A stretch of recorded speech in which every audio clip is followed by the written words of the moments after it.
Boa noite, meus irmãos. Não sei que horas vocês vão estar assistindo aí esse vídeo. Só sei que eu tô fazendo ele agora, às 10 e poucas da noite, me preparando aqui para dormir. A carinha de cansada dá para vocês notarem, né? Muito cansada, mas eu não poderia deixar de repassar aqui uma palavra para vocês, né? Que o Messias falou lá atrás,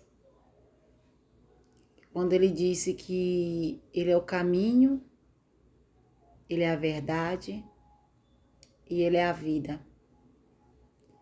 Eu estava aqui respondendo o comentário aqui de um irmão aqui em um dos meus vídeos, e eu falava sobre isso para ele, essa frase, e aí me veio em mente, repassa para os irmãos.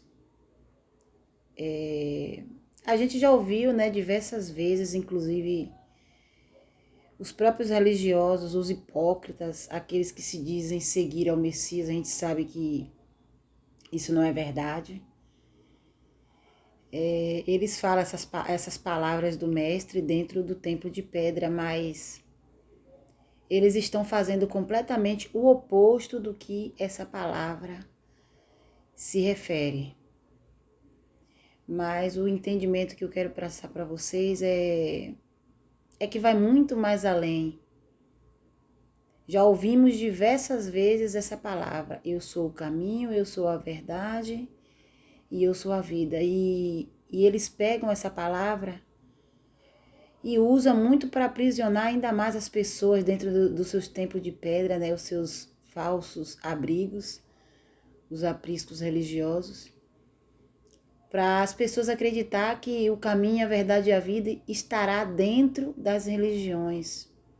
E disse Jesus: eu sou o caminho, a verdade e a vida. Eles falam assim mesmo.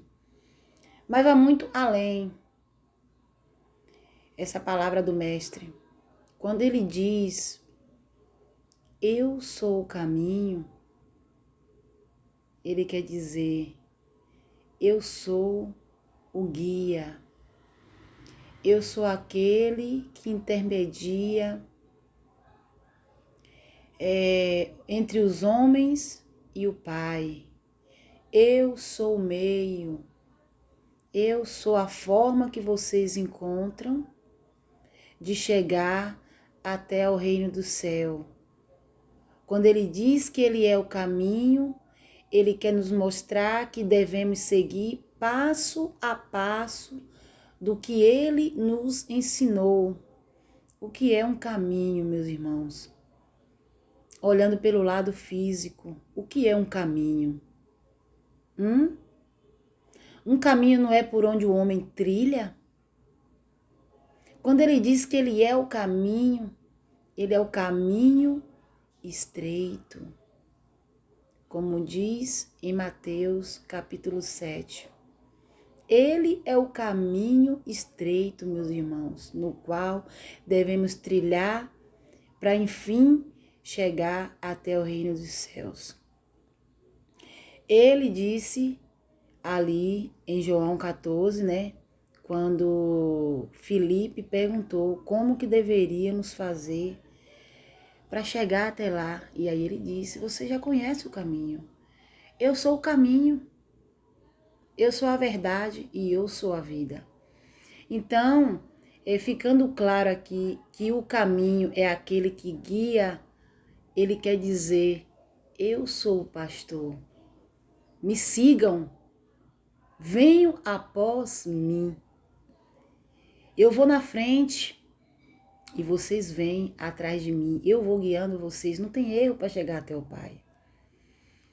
E aí ele diz, eu sou a verdade. O que é a verdade?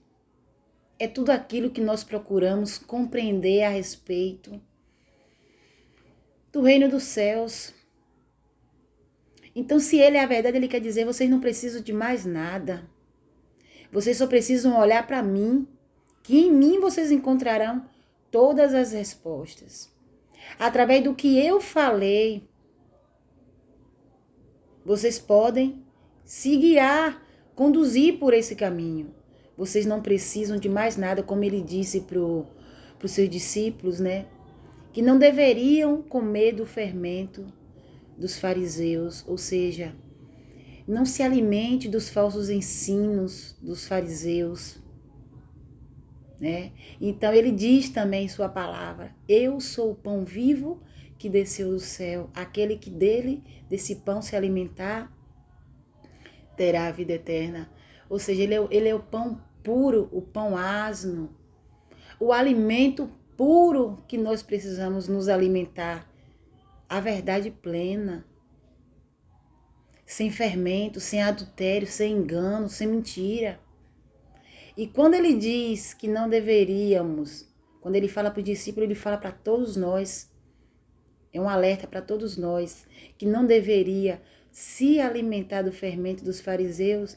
A própria palavra ali mostra que ele se referia aos ensinos dos fariseus, ou seja, dos religiosos, aqueles que estão dentro dos templos edificados por mãos humanas, no qual o nosso Pai ele não habita.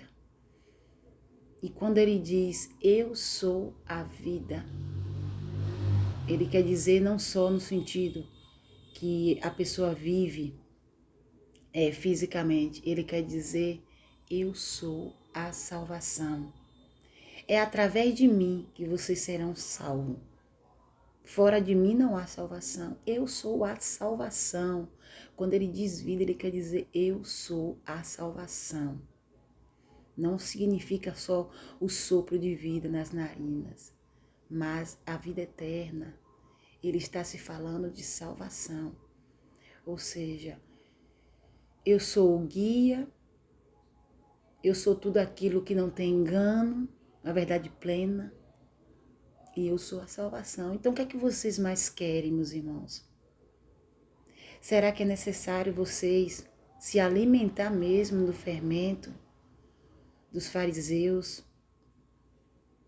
A mulher que colocou 3 medidas de fermento dentro da massa, dentro da palavra de verdade do nosso Pai.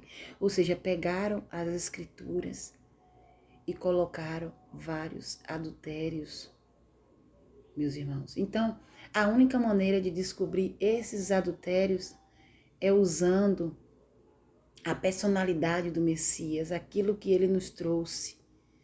E daí então não teremos engano algum.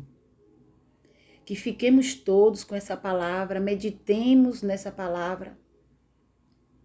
E como diz Apocalipse 18:4, sai dela, povo meu, dela onde? Das igrejas de pedra, de todas as denominações religiosas, todas as religiões na face da terra, para que vocês não sejam cúmplices nos pecados da Babilônia. Porque os pecados da Babilônia já acumulou até o reino do céu. E o Pai se lembrará.